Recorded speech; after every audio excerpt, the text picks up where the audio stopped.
December 27న Devulapalli Rajamma పెద్దకర్మ.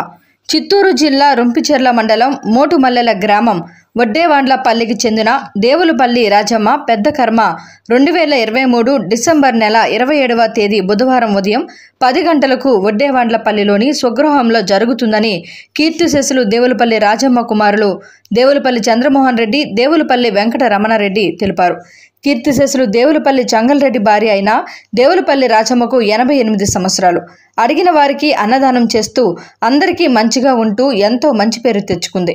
ఈమె అనారోగ్యంతో బాధపడుతూ ఈ నెల 17వ తేదీ మరణించింది. మా ఉన్నతికి అభ్యున్నతికి సుఖ సంతోషాల కోసం అహర్నిశలు పాటుపడిన మా తల్లి దేవులపల్లి రాజమ్మ గారు మా మధ్య లేకపోవడం బాధాకరమని, ఎన్ని జన్మలెత్తినా మా తల్లి రుణం తీర్చుకోలేమని, ఆమె ఎక్కడ ఉన్నా ఆత్మశాంతి చేకూరాలని ఆశిస్తూ శోకతప్ప హృదయాలతో కుమారులు దేవులపల్లి చంద్రమోహన్ రెడ్డి, దేవులపల్లి వెంకట రమణారెడ్డి, కోడళ్ళు దేవులపల్లి వనజ, దేవులపల్లి హేమ, కుమార్తెలు మోపురం సిద్ధులమ్మ, గుండ్లూరు ప్రమీలమ్మ, అల్లులు మోపురం కృష్ణారెడ్డి, గుండ్లూరు శ్రీనివాసులరెడ్డి, మనవలు దేవులపల్లి మోరియా, దేవులపల్లి చరిత్, మోపురం మదన్మోహన్ రెడ్డి, మోపురం రామ్మోహన్ రెడ్డి, గుండ్లూరు విక్రమ్ రెడ్డి, గుండ్లూరు ప్రదీప్ రెడ్డి, మనవరాళ్ళు వనజ, దివ్య, శ్రావ్య.